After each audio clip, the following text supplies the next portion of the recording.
All right, guys. Safran again. Chemical and energetics के questions start करते हैं topical past papers के. Question number one. Use the data booklet is relevant to this question. Hydrazine was used as a fuel in World War II. It has the following formula. ये formula है आपके पास जिसमें between nitrogen single bond है, NH में भी single bond है. What is the enthalpy change of atomization of 1 mole of gaseous hydrogen? Atomization में क्या होगा कि मैं इनको गैशियस एटम में कन्वर्ट कर देता हूँ. जब मैं इसको गैशियस एटम में कन्वर्ट करूंगा तो ये हो जाएगा gaseous nitrogen atom and gaseous hydrogen atom में. ऑलराइट, नाउ फॉर्मूला है हमारे पास delta H R equals to reactant minus product. ये फॉर्मूला मैंने बॉन्ड एनर्जी के लिए बताया आपको. So the bond energy of N N bond plus NH bond की bond energy, and since NH के 4 बॉन्ड्स हैं तो मैं मल्टीप्लाई बाय 4 करूंगा, माइनस प्रोडक्ट सारे के सारे गैसियस एटम है और एटम की बॉन्ड एनर्जी नहीं होती इसलिए हम 0 लेंगे. N सिंगल बॉन्ड N की एनर्जी डेटा बुकलेट के अंदर है. N single bond N is basically 160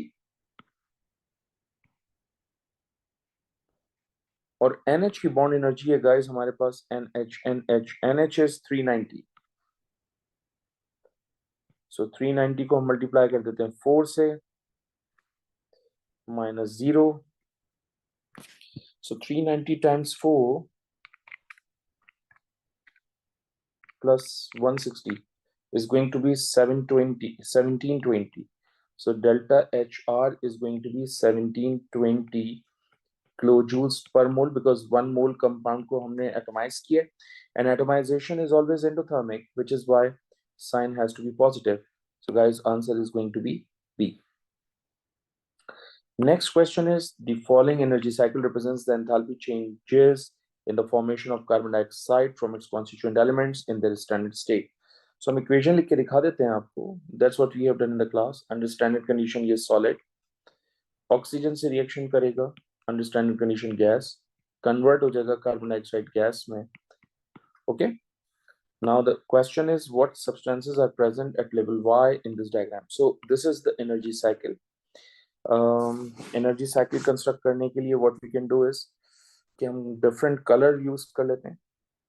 under standard condition carbon solid होगा और ऑक्सीजन गैसियस स्टेट में एग्जिस्ट करेगा. ये दोनों मिलकर कार्बन डाइऑक्साइड गैस बना देंगे and that's your formation of carbon dioxide की equation which is already given here, right. अब हम सबसे पहले इस कार्बन सॉलिड को कन्वर्ट कर लेते हैं कार्बन गैस में. Then this process is called atomization. और ये oxygen molecule as it is, carbon gas as it is, and this gaseous oxygen molecule will turn to 1 mole of gaseous oxygen atom, and this process is also called atomization. But the problem is कि मुझे carbon dioxide की formation के लिए 2 oxygen atom required है, which is why मैं यहाँ पर 2 लूंगा, और क्योंकि मैं यहाँ 2 लूंगा इसलिए मैं मल्टीप्लाई बाय 2 करूंगा. ऑलराइट, तो हमने ये बताया था आपको पढ़ाते हुए कि आपने 1 स्टेप प्रोसेस के थ्रू कार्बन डाइऑक्साइड की फॉर्मेशन की है. यही कार्बन डाइऑक्साइड की फॉर्मेशन मोर देन 1 स्टेप के थ्रू भी पॉसिबल होगी. Total amount of energy remain same, which is why it is an application of Hess's law. तो वो लेवल वाई के ऊपर पूछ रहे हैं कि क्या है, तो लेवल वाई के ऊपर गैसियस कार्बन एटम है, तो गैसियस कार्बन एटम यहाँ भी लिखा है, यहाँ भी लिखा है, ठीक है. और लेवल वाई के ऊपर 2 मोल्स ऑफ गैसियस एटम है, तो ये लिखा हुआ है यहाँ पर, which is why A is going to be the right answer. Okay, तो इसका मतलब जो एनर्जी इस फॉर्मेशन की होगी वो इक्वल होगी इन तीनों स्टेप्स की एनर्जी को मिला के. Okay, that's the Hess's law. Question number 3. Gaseous phosphorus pentachloride can be decomposed into gaseous phosphorus trichloride, including by heating. The table below gives the bond energies. What is the enthalpy change in the decomposition of BCl5 to PCl3 and chlorine? So that's easy. आप equation बना सकते हैं यहाँ पर PCl5 की, और वो decomposition करने के लिए कह रहे हैं तो ये हो जाएगा PCl3 plus chlorine. So we know the PCl की बॉन्ड एनर्जी 330 होती है. इसको 5 से मल्टीप्लाई कर देते हैं क्योंकि PCl5 में 5 बॉन्ड्स हैं. So 330 into 5 is going to be 1650. ये 1650 मेरा रिएक्टेंट आ गया. PCl3 में 330 को मल्टीप्लाई कर देते हैं 3 से. So it's going to be 990. And the bond energy of chlorine is also given, which is 240. So basically 990 plus 240 is going to be 1230. So मैं फॉर्मूला अप्लाई कर लेता हूँ. Delta H R equals to reactant minus product का. Reactant की value है 1650 minus product की value है 1230. तो आपके पास यहाँ से डेल्टा एच आर कितना आ जाएगा? 1650 minus answer is going to be plus 420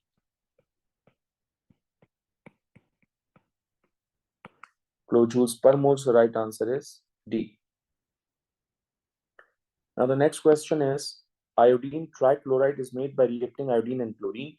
By using the data above, what is the enthalpy change of formation for solid iodine trichloride?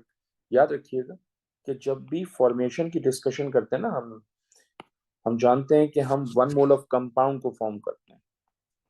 1 mole of compound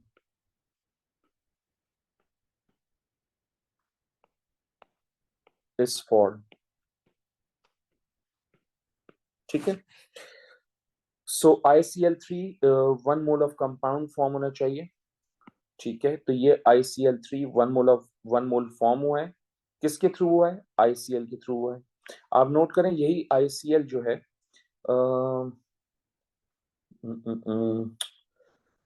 okay okay reactant side पे भी available है ICl. सो हम पहले तो equation बना लेते हैं. I2 plus Cl2 arrow ICl3.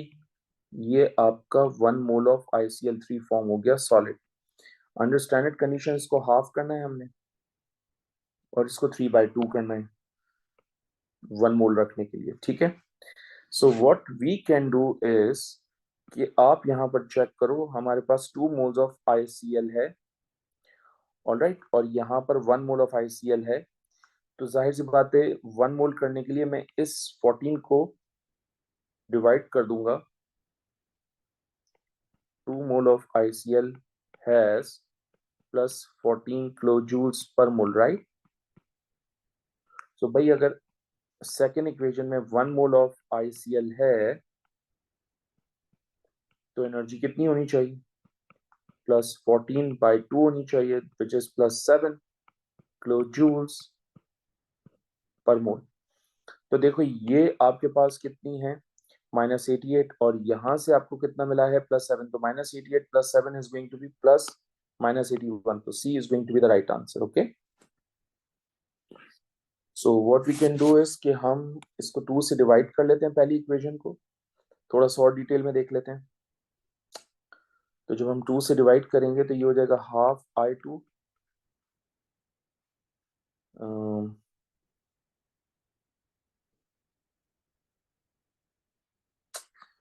या इट्स फाइन. हमारे पास -88 वैसे ही थी, +7 हमने डिटरमिन की, तो यहां से हमारे पास -81 kilojoules पर मोल आ जाएगी. ठीक है. या दैट्स एन इजी स्टफ. आपको बस ये देखना है कि यहाँ पर 2 मोल्स हैं, यहाँ पर 1 मोल है, तो इसको भी 1 मोल होना चाहिए. एंड फॉर दैट मैं 14 को 2 से डिवाइड करूंगा तो मेरे पास 1 मोल की एनर्जी आ गई. तो ये 1 मोल ऑफ ICl आ गया मेरे पास. अब -88 जो है वो एनर्जी मेरे पास है ऑलरेडी, और आपने 1 मोल की एनर्जी कितनी निकाली थी? +7. तो दोनों को सब्ट्रैक्ट करेंगे तो आपके पास डेल्टा HF की एनर्जी आ जाएगी. सही है. Question number 5. गिवन है वैल्यूज हमारे पास सल्फर डाइऑक्साइड की और सल्फर ट्राइऑक्साइड की. वो कह रहे हैं what is the enthalpy change of reaction for this. अच्छा, अब मसला ये है कि सल्फर डाइऑक्साइड यहाँ पर 2 मोल है. फॉर्मेशन का डेटा गिवन है हमें, राइट.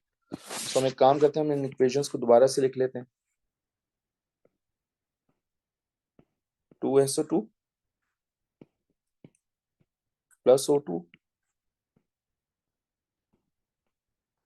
2SO3. ये डेल्टा HR हमसे कैलकुलेट करने के लिए कह रहे हैं क्योंकि फॉर्मेशन का डेटा गिवन है, इसका मतलब I need two constituent element, sulphur and oxygen.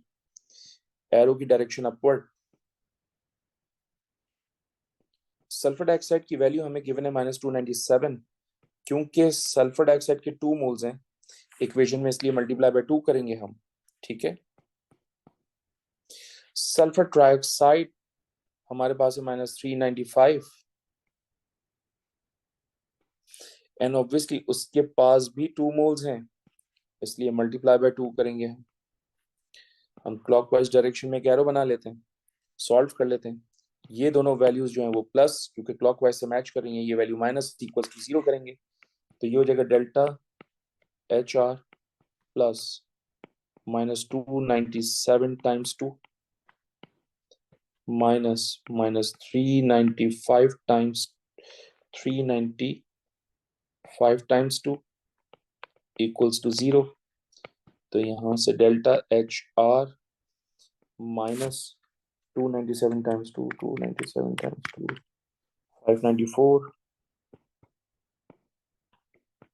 Plus 395 times 2, 790 equals to 0. तो डेल्टा एच आर हमारे पास आ जाएगा -196 किलो जूल्स पर मोल। तो right answer is going to be an A. Okay. Question number 6 is extremely tricky. आप note करो, मेरे पास रिएक्टेंट साइड पे कार्बन डाइऑक्साइड है, जबकि इस इक्वेशन में प्रोडक्ट साइड के ऊपर कार्बन डाइऑक्साइड है। इसका मतलब मैं इस इक्वेशन को फ्लिप करूंगा, जब मैं इक्वेशन को फ्लिप करूंगा तो अल्टीमेटली ये माइनस का साइन प्लस में कन्वर्ट हो जाएगा। तो मैं फर्स्ट इक्वेशन को फ्लिप कर रहा हूं to get the carbon dioxide on the reactant side.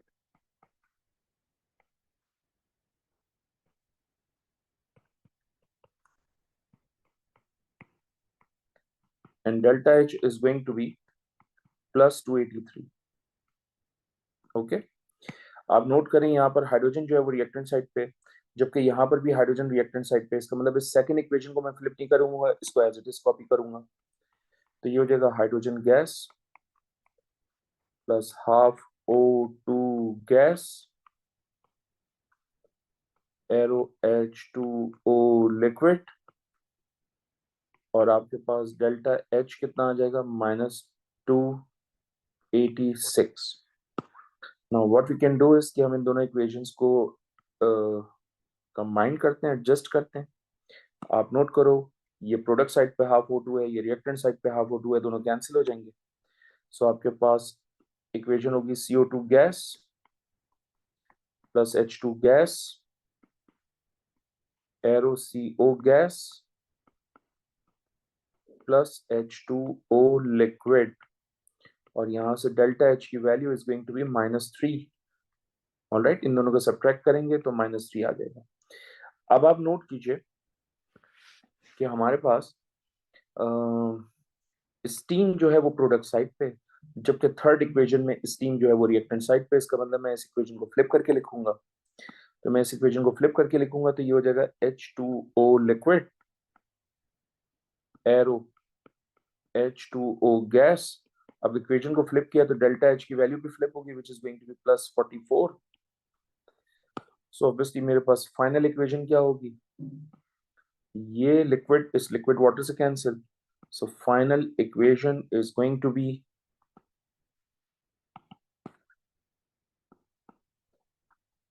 Carbon dioxide gas plus H2 gas arrow carbon monoxide gas plus H2O gas, and delta H is going to be +41 kilojoules per mole. Alright, तो +41 is C is going to be the right answer. हमने energy cycles तो आपको बताई हैं, समझाई हैं, Hess's cycle, because that's a course. लेकिन कुछ क्वेश्चंस इस पैटर्न पे भी सॉल्व होते हैं, ये पैटर्न भी इंपॉर्टेंट होता है, इसलिए हमने इसको खुद से करवाया है क्वेश्चन को, ताकि आपको ये भी आइडिया हो जाए कि ये भी एक क्वेश्चन करने का तरीका है। Okay, the next question is question number 7. In the conversion of compound X into compound Z, it was found that the reaction proceeded by way of compound Y, which could be isolated. The following steps were involved. X Y जो है वो delta H positive, Y Z delta H negative. पहली बात ये कि जब delta H की value positive होती है तो जाहिर सी बात है energy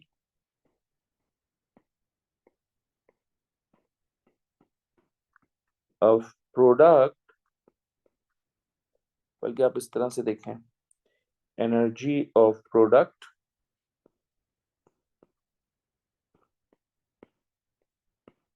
is greater than reactant. ये एंडोथर्मिक रिएक्शन को जज करने का तरीका है। अगर इसकी बात करें तो ये नेगेटिव है, इसमें energy of product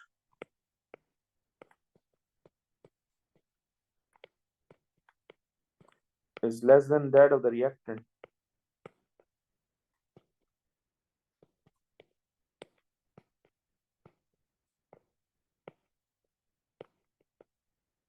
All right. So दो बातें होगी। थर्ड, आप नोट करें ये रिएक्शन जो है वो 2 स्टेप में हो रहा है। So whenever reaction takes place in 2 step, you will get a graph of 2 humps. If reaction occur in 2 steps, graph of 2 humps are obtained.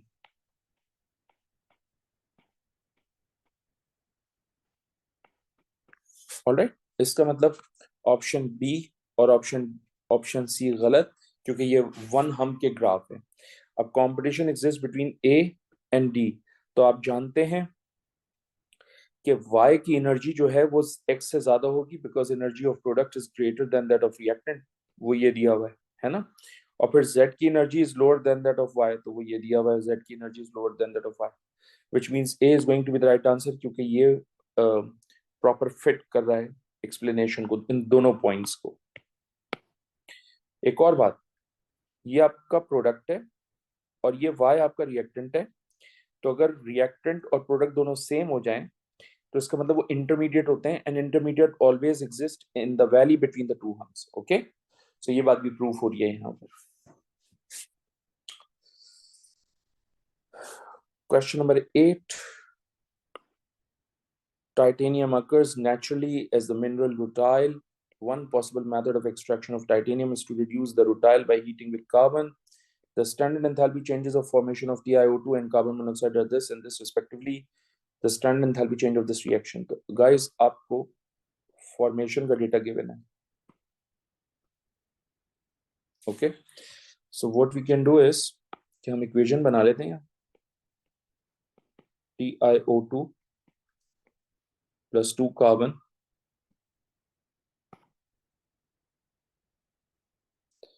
और ये कन्वर्ट हो जाएगा टाइटेनियम में एंड कार्बन मोनोऑक्साइड में। फॉर्मेशन का डेटा है तो constituent element से स्टार्ट करेंगे हम साइकिल को, और जब भी फॉर्मेशन का डेटा होता है एरो अपवर्ड होता है। TiO2 की वैल्यू उन्होंने दी हुई है -940, कार्बन मोनोऑक्साइड की वैल्यू दी हुई है -110, क्योंकि यहाँ पर 2 मोल्स हैं इसलिए मल्टीप्लाई बाय 2 करेंगे। ये कैलकुलेट करने के लिए हमसे कह रहे हैं ये एरो की डायरेक्शन, ये दोनों वैल्यूज प्लस, ये वाली वैल्यू जो है वो माइनस हो जाएगी। सो हम इसको सॉल्व कर लेते हैं, ये हो जाएगा delta HR plus -940 minus -110 times 2 equals to 0। तो फिर ये आपके पास delta HR -940 plus 110 times 2, 110 times 2 is going to be 320 equals to 0. Then delta HR equals to 940 minus answer 720, minus 720 जब वहां जाएगा तो plus 720 में convert हो जाएगा, so plus 720, I mean C is going to be the right answer. Okay, question number 9, red lead oxide is used in metal print priming plants, it can be made by heating lead oxide in air. Which two values are needed to calculate the enthalpy change for this reaction? Okay, तो मेरे पास actually 6 PbO है, oxygen है, और delta HR calculate करने के लिए कह रहे हैं इसका मुझे, और ये है 2Pb3O4. Alright,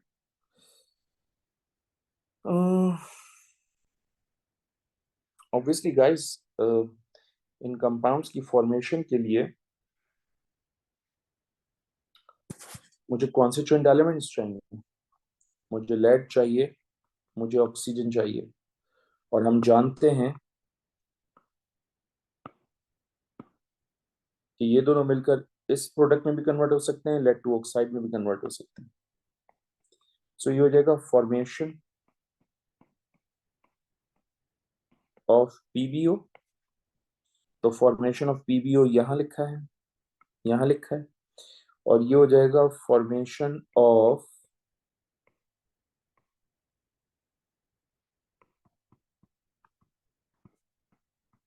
Pb3O4. ये क्लॉकवाइज डायरेक्शन में एरो आ जाएगा हमारा. तो ऑब्वियसली बेटा ये कैलकुलेट करने के लिए ये क्या हो, ये दोनों प्लस ये माइनस इक्वल्स टू 0, ये कैलकुलेट हो जाएगा. तो इसका मतलब अगर मुझे फॉर्मेशन का डेटा गिवन होगा तो ऑब्वियसली आई कैन कैलकुलेट. तो फॉर्मेशन ऑफ PbO3 कहाँ पर है? यहाँ है, यहाँ है, यहाँ है. तो I think right answer is going to be D. Okay, oh my goodness, that's a very छोटा सा question. The first stage in the industrial production of nitric acid from ammonia can be represented by the following equation. Using the following standard enthalpy change of formation data. Guys, data formation का given है, तो constituent elements से start होगी acid और cycle, arrows upward होंगे, and he's asking the standard enthalpy change for this reaction. Okay, so हम इस equation को दोबारा से लिख लेते हैं. ये हो जाएगा 4NH3 plus 5O2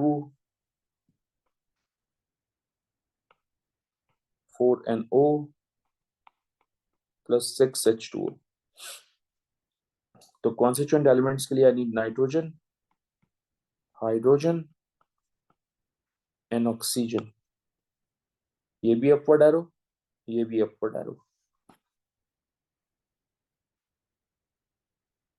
ये डेल्टा HR है जो कि कैलकुलेट करने के लिए कह रहा है.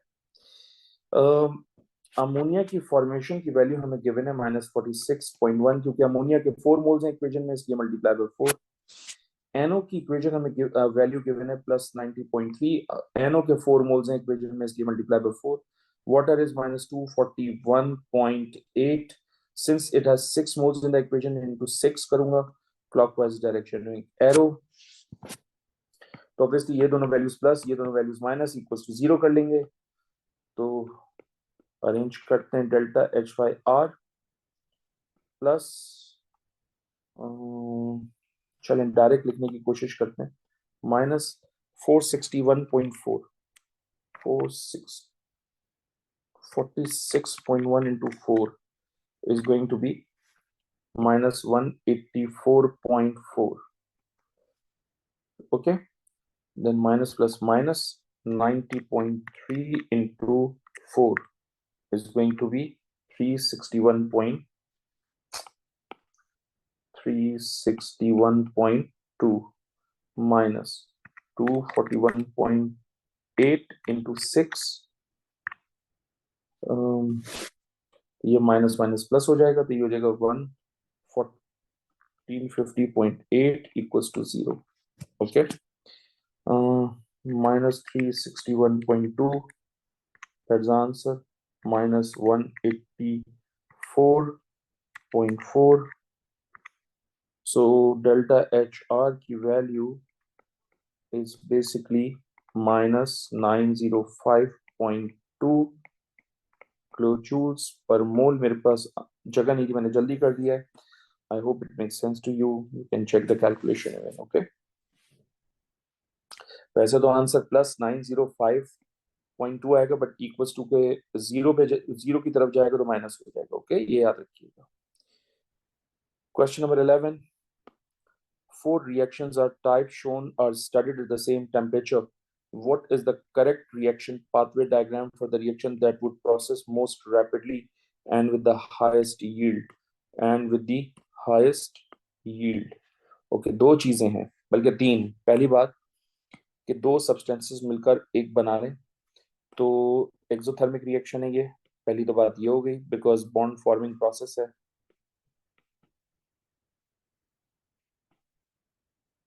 राइट।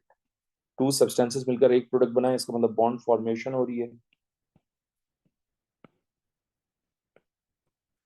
अच्छा, दूसरी बात, मोस्ट रैपिडली कह रहा है, तो अगर मोस्ट रैपिडली कह रहा है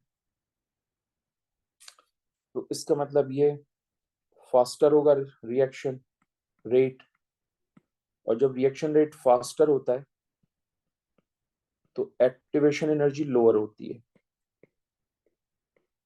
okay,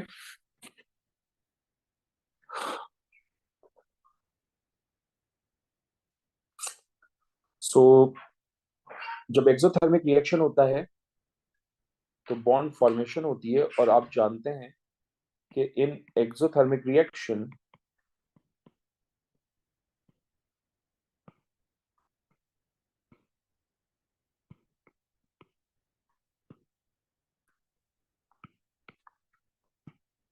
energy of product is lower than that of reactant.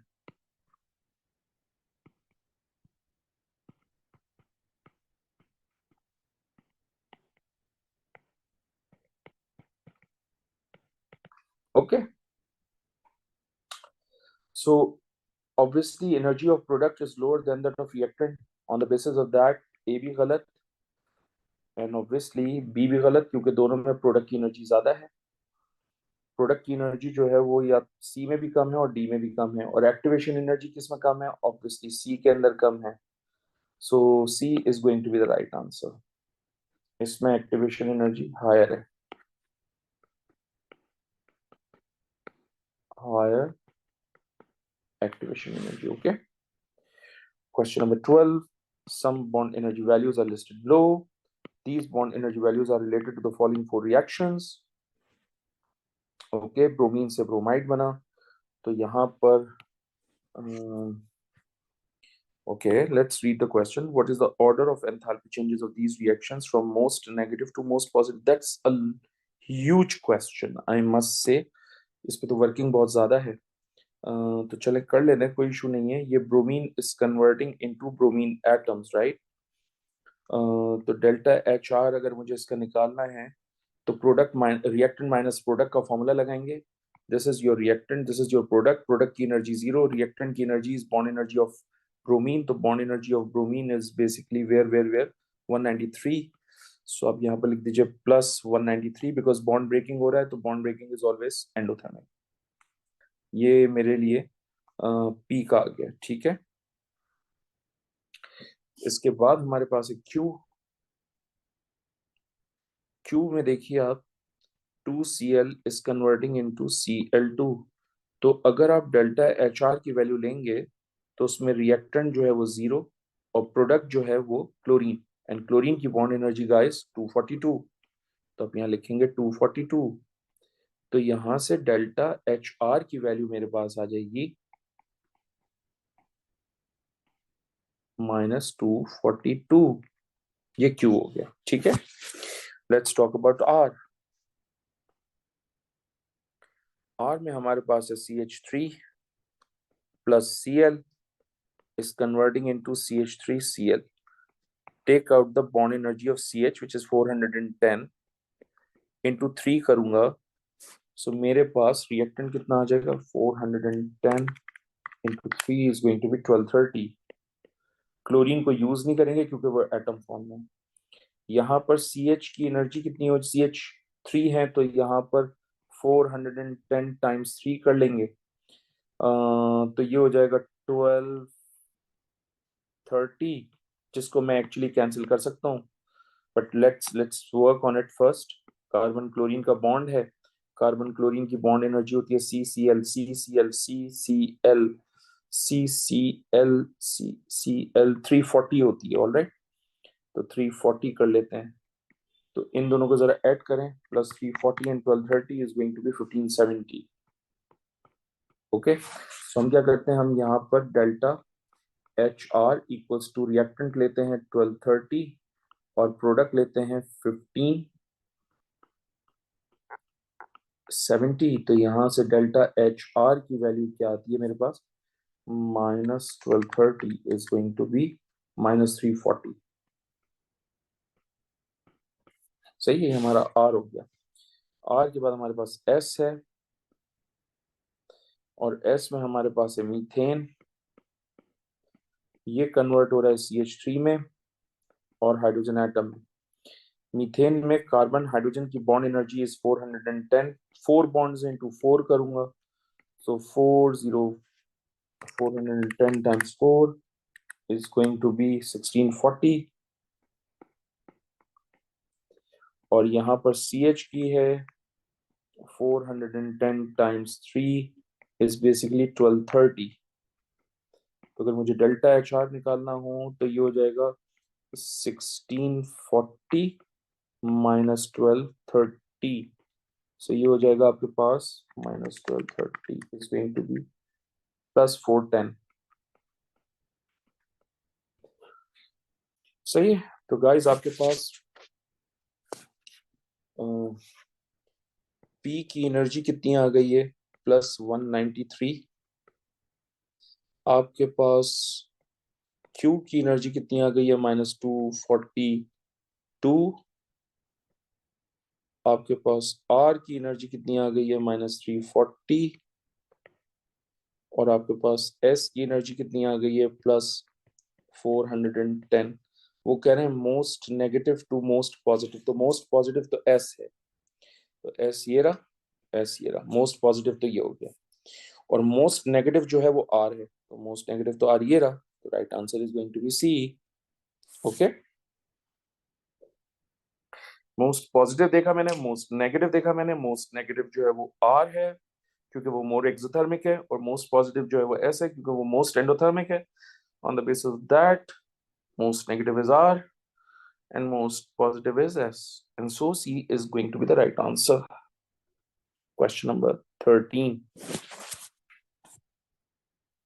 In a calorimetric experiment, 1.6 gram of a fuel is burnt. 45% of the energy released is absorbed by 200 gram of water, whose temperature rises from 18 to 66 degrees Celsius. The specific heat capacity is given. What is the total energy released per gram of fuel burnt? Okay, per gram of fuel burnt. तो guys, what we can do is कि हम यहाँ पर सबसे पहले delta Q equals to MC delta T करेंगे। मास जो है वो मेरे पास 200 ग्राम होगा, क्योंकि मैंने कहा था कंबशन के केस में हमेशा मास ऑफ वाटर लेते हैं, क्योंकि इनिशियल टेम्परेचर वाटर से नोट डाउन करते हैं। स्पेसिफिक हीट कैपेसिटी 4.2 और temperature change 66 minus 18, 66 minus 18 is going to be 48. So guys, हमारे पास यहाँ से एनर्जी की वैल्यू आ जाएगी 40320, 40320 जूल्स। ओके, और आंसर जूल्स में ही है तो मैं किलो जूल में कन्वर्ट नहीं करूंगा। ओके, अब जो एनर्जी हमारे पास है वो 45% है। 45% एनर्जी रिलीज हुई, 40320 जूल्स। अगर 100% एनर्जी होती तो फिर क्या होता, सो 40320 into 100 divided by 45 is going to be 8960, 89600 joules, right? अब ये जो एनर्जी आई है आपके पास, ये 1.6 ग्राम ऑफ फ्यूल के बर्न होने से आई है। सो मेरा नेक्स्ट स्टेप क्या होगा, 1.60 gram of fuel burn gives you 89600 joules।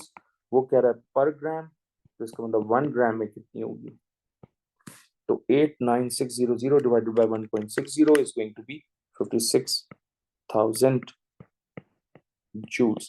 And 56,000 कहाँ लिखा है? B में लिखा है, which is why B is going to be the right answer. Question number 14.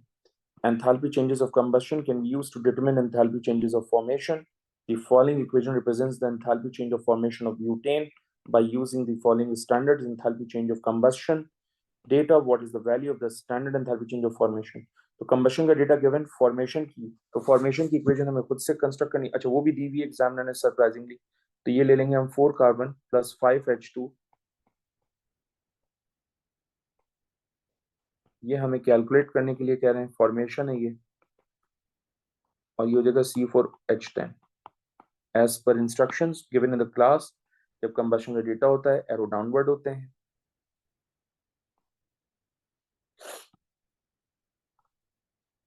Carbon की कंबशन होगी, कार्बन डाइऑक्साइड बनेगा.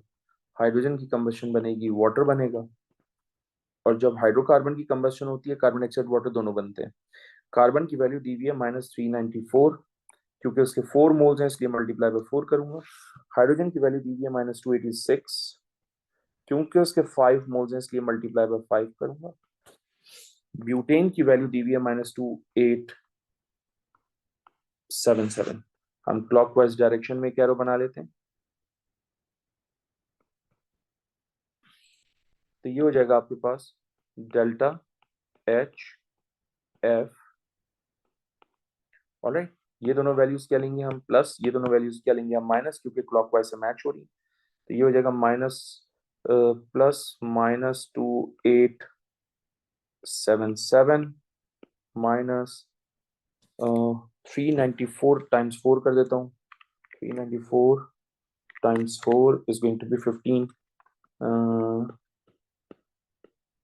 76 minus 286 into 5. तो ये हो जाएगा -1430 equals to 0. Delta HF -2877 plus 1576 plus 1430 equals to 0.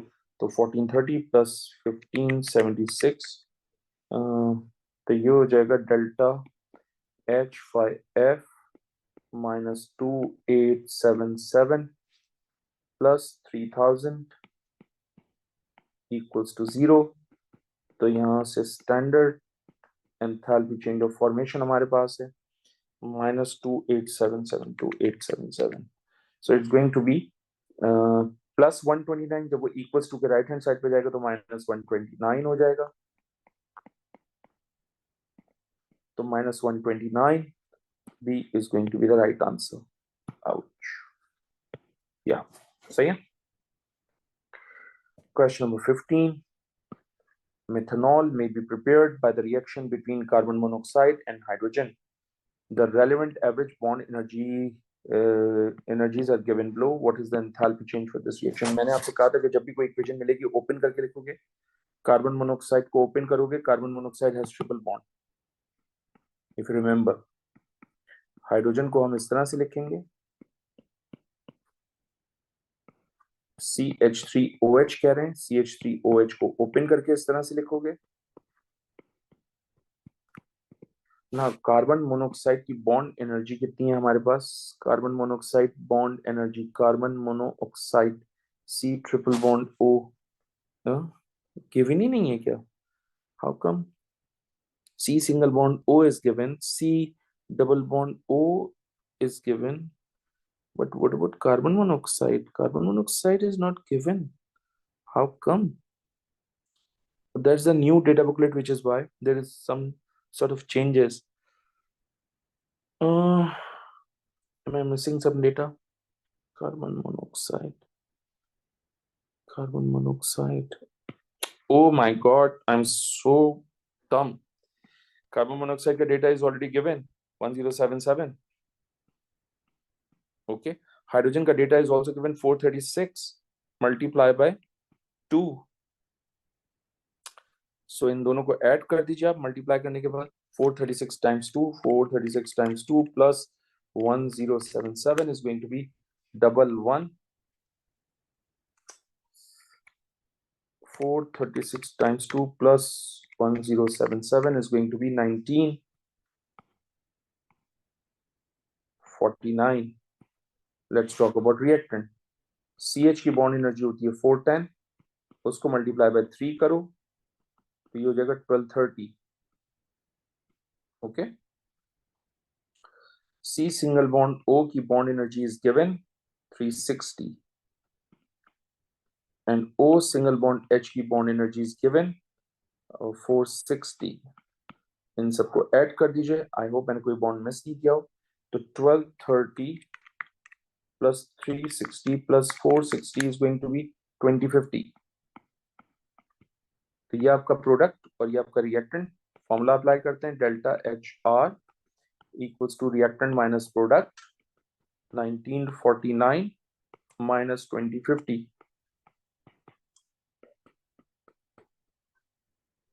Delta H R की वैल्यू हो जाएगी माइनस 1949 माइनस 101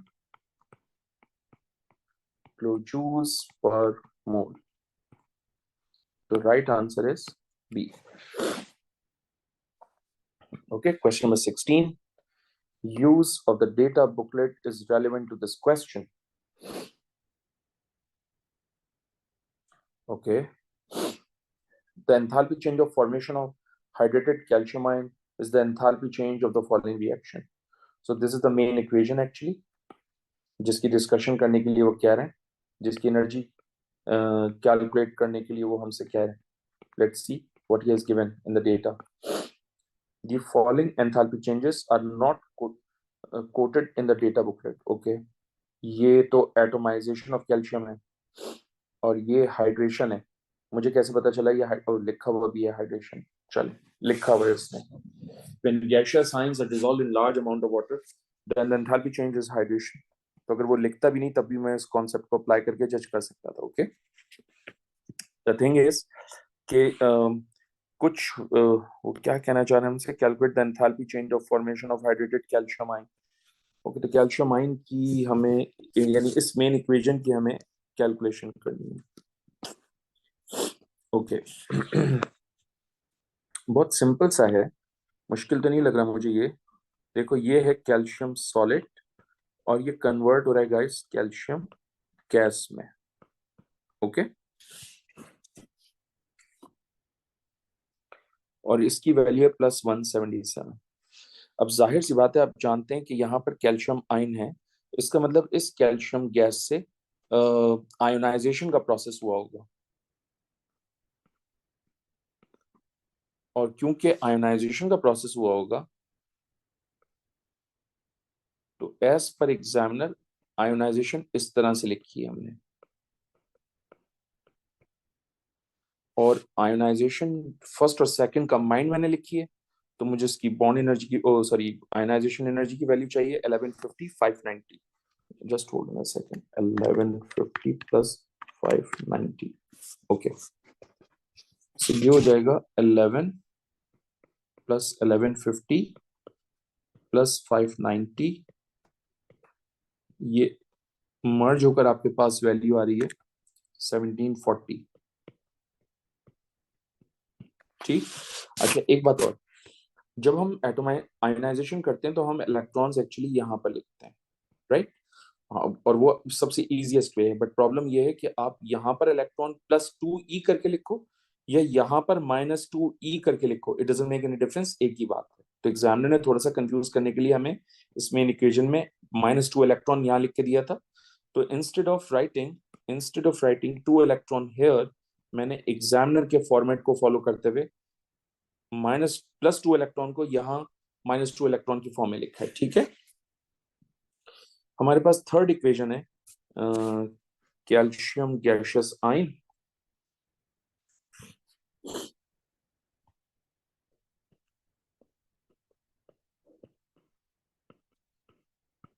प्लस एक्वस, क्योंकि वाटर ले रहा है और ये कन्वर्ट हो गया aqueous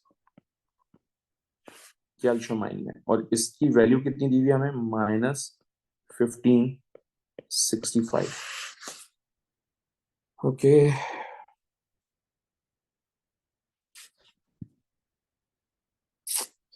Okay, so guys, let me add this equation. Let me sum up this equation.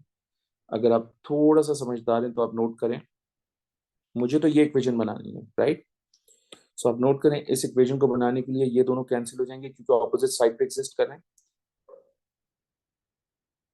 ये ये दोनों भी कैंसिल हो जाएंगे क्योंकि ऑपोजिट साइड पे एग्जिस्ट कर रहे हैं. So what's left now? ये रह जाएगा, ये रह जाएगा, ये रह जाएगा. तो ये तीनों में इक्वेशन के लेफ्ट हैंड साइड पे लिखता हूँ. Calcium solid plus aqueous minus 2 electron. ये एरो के लेफ्ट हैंड साइड पे बच गया था लिखा. एरो के राइट हैंड साइड पे क्या बचा है? Aqueous calcium ion.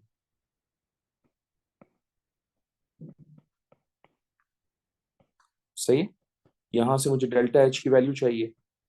तो 1740 1740 plus 177 is going to be 1917. और 1917 प्लस है,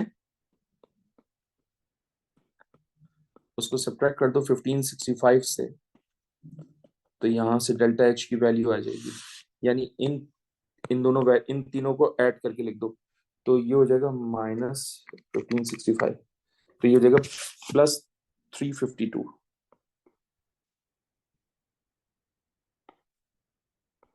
प्लस 352 किलो जूल्स पर मोल.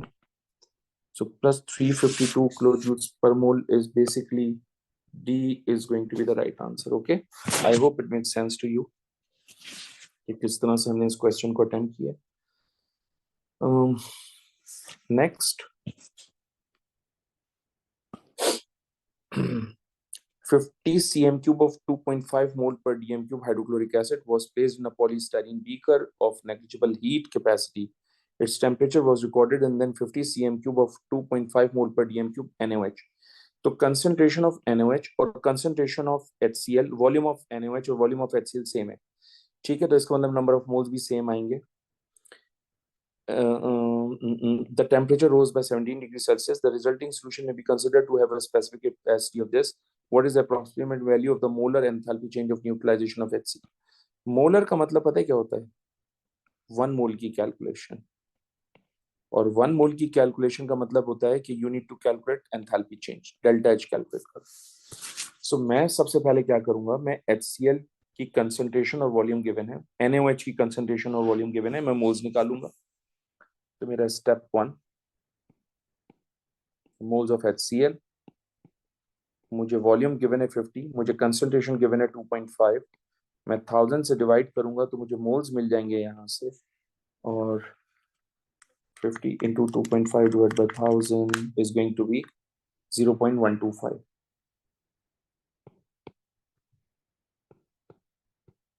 सेम मोल्स NaOH के भी होंगे क्योंकि उसकी भी कंसंट्रेशन सेम है, वॉल्यूम सेम है.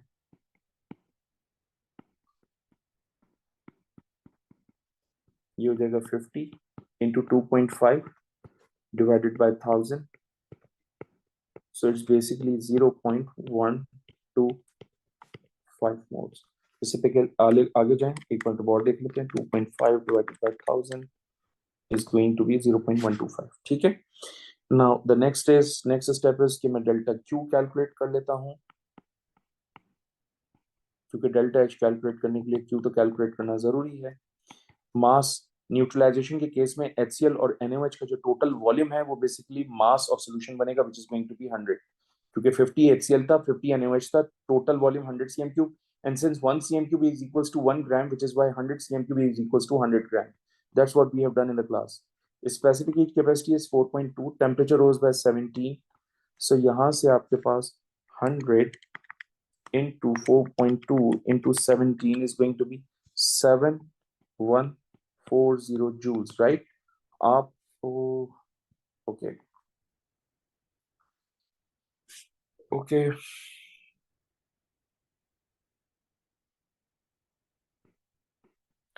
0.125 moles से आपको एनर्जी कितनी मिल रही है? 7140 जूल्स, राइट, क्योंकि आंसर जूल्स में ऑप्शंस के अंदर, तो मैं किलो जूल में कन्वर्ट नहीं कर रहा हूँ। तो अगर मेरे पास 1 मोल है तो आंसर कितना होगा? 7140 divided bye 0.125, 0.125, that becomes delta H की वैल्यू इज 57120।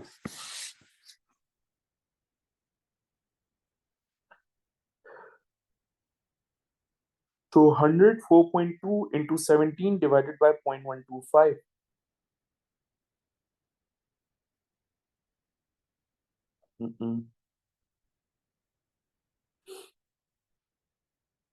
तो 57120 चेक करो कहाँ से आंसर आ रहा है। वैल्यूज दी हुई है 50,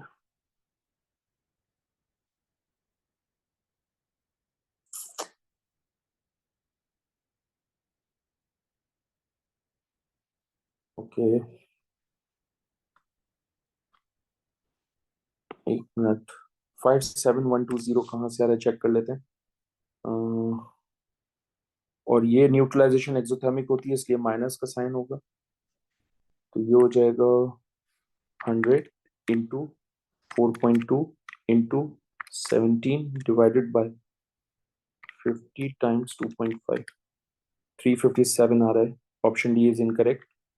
100 into 4.2 into 17 divided by 0.05 into 2.5, 35, C incorrect.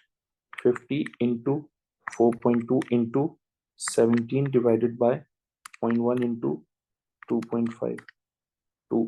I think A is going to be the right answer. 50 into 4.2 into 17 divided by 0.0, 0.05, 0.05 into 2.5. Oh God, I'm not getting anything. What I did.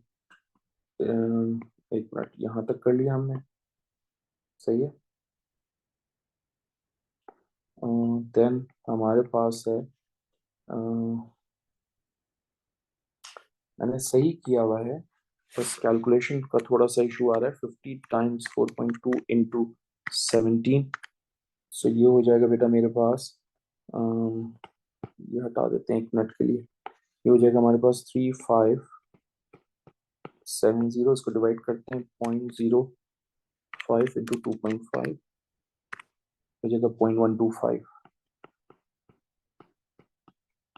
तो 3570 divided by answer, ये आ रहा है मेरे पास 28560। Let me check कि मैंने ये calculation बिल्कुल ठीक की हुई है। 100 इंटू 4.2 इंटू 17, 7140, तो ठीक है, ये तो 7140, ये देखो 0.125 डिवाइडेड बाय 0.125, 57120 से किया मैंने। इसको मल्टीप्लाई करो 1 से। ठीक है, चलो देखते हैं। 50 into 4.2 into 17, 3570 divided by 0.1 into 2.5, 0.25,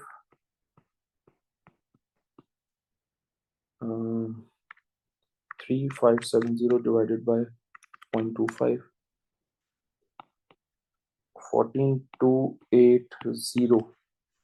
then फिर हमारे पास है 100 इंटू 4.2 इंटू 17, 7140, ये आ गया 7140, ये रहा हमारा 7140। ठीक है, ओके। और फिर उसके बाद 0.050 into 2.5 is going to be 0.125, यहां से आएगा answer. C is going to be the right answer. तो ये रहेगा 7140 divided by answer, that's my answer 57120। C is going to be the right answer. Okay. Okay. Now the next is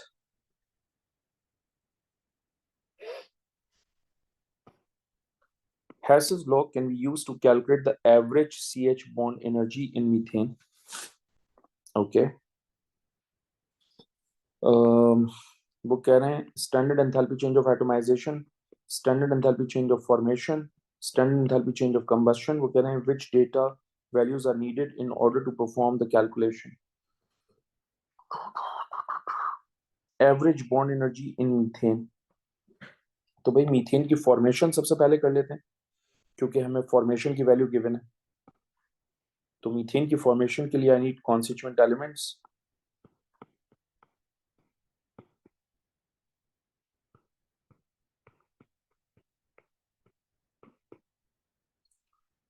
सही है कि ना. This is standard enthalpy change of formation of methane हो गया. अच्छा, अब जाहिर सी बात है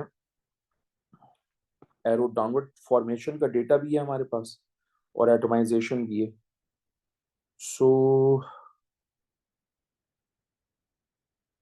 ये एरो डाउनवर्ड बना देते हैं, इसको भी डाउनवर्ड बना देते हैं.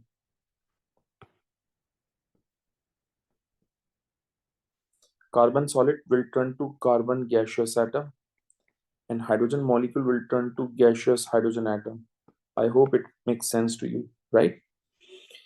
आप इस मॉलिक्यूल को ब्रेक कर रहे हो और गैशियस एटम में कन्वर्ट कर रहे हो, इसका मतलब इसकी बॉन्ड एनर्जी यूज होगी.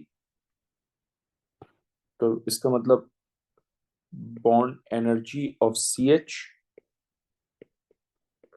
और जाहिर सी बात है मल्टीप्लाई बाय 4 करोगे क्योंकि 4 बॉन्ड्स.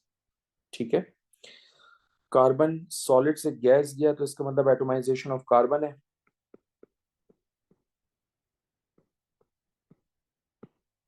और हाइड्रोजन मॉलिक्यूल से गैसियस हाइड्रोजन एटम में कन्वर्ट होता है, इसका मतलब ये भी एटोमाइजेशन है हाइड्रोजन की. बट ऑब्वियसली इसको मल्टीप्लाई बाय 4 करेंगे हम.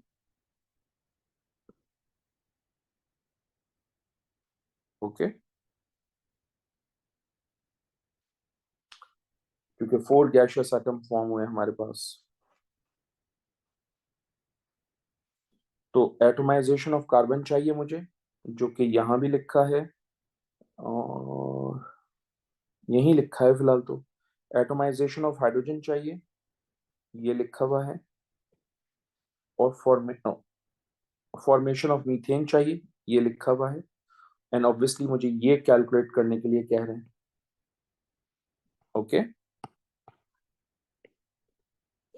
तो अगर मुझे ये कैलकुलेट करना हो तो जाहिर सी बात है मैं ये सब गिवन है मुझे, तो मैं ये कैलकुलेट कर लूंगा इजीली. तो right answer is going to be A. That's an easy question.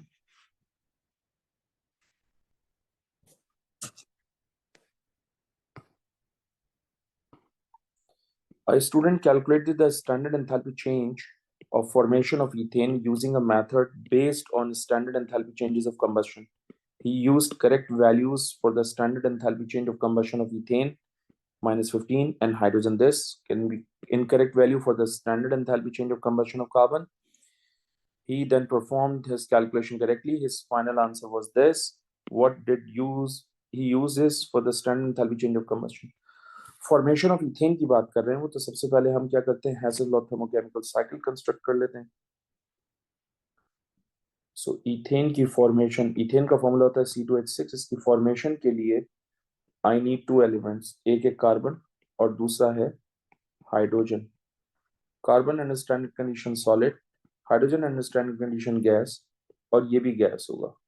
And that's formation. आपको कंबशन का डेटा दिया हुआ है इथेन का और कार्बन का. सो कार्बन की कंबशन कैलकुलेट करने के लिए कह रहे हैं वो आपसे. हाइड्रोजन की कंबशन की वैल्यू भी गिवन है और ऑब्वियसली इसकी भी कंबशन होगी तो कार्बन डाइऑक्साइड और वाटर दोनों बनेंगे. सो इसकी वैल्यू गिवन है -1560. Alright guys, so we need to find out the value of this. So we need 2x. The thing is we have 6 hydrogen atoms here and I've put 2 here, which means we need to balance it properly. So मुझसे गलती हो सकती है, आपसे भी हो सकती है, आप बहुत केयरफुली काम करेंगे. So it is minus 286 times 3. Let's arrange the values. Minus 158 minus 1560. Then we have minus plus minus, minus plus minus,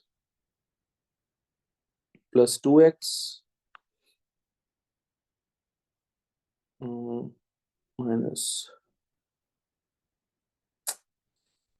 then minus minus plus 286 times 3 equals to 0. So guys, let me solve it. 158 plus 1560, that's minus 1718 plus 2x plus 286 times 3 is going to be 858 equals to 0. Then minus 1718, it's basically 2x minus 860 equals to 0, minus,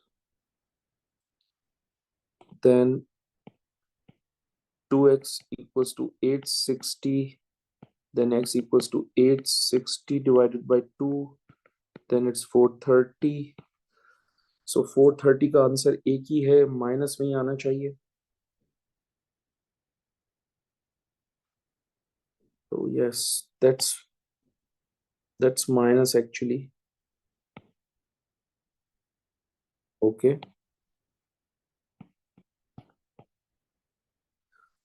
So ये minus 430 में चला जाएगा. C is going to be the right answer. Now the next is, which process could be used to calculate the bond energy for the covalent bond by dividing it by Cn? So that's an easy stuff. देखो आपके पास let suppose एक molecule है methane, है ना, ये gaseous atom, gaseous होता है. सो अगर मैं इसको कन्वर्ट करूंगा तो ये हो जाएगा गैशियस कार्बन एटम में एंड गैशियस हाइड्रोजन एटम में. सही है. सो अगर मुझे इस पूरे रिएक्शन की एंथैल्पी मालूम हो जाए तो मैं उस एंथैल्पी को, लेट सपोज मुझे मालूम हो जाए तो मैं उस पूरी एंथैल्पी को 4 से डिवाइड करूंगा to get the value of C H bond energy. ठीक है. सो ऐसे ही कुछ आप देखिए, यहां पर देखिए. ऑल्सो इसमें बॉन्ड ब्रेकिंग प्रोसेस हो रहा है,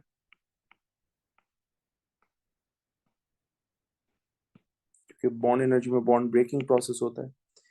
इसमें बॉन्ड मेकिंग बॉन्ड ब्रेकिंग है, इसलिए ये गलत. ऑप्शन सी में भी बॉन्ड मेकिंग बॉन्ड ब्रेकिंग है, इसलिए ये भी गलत.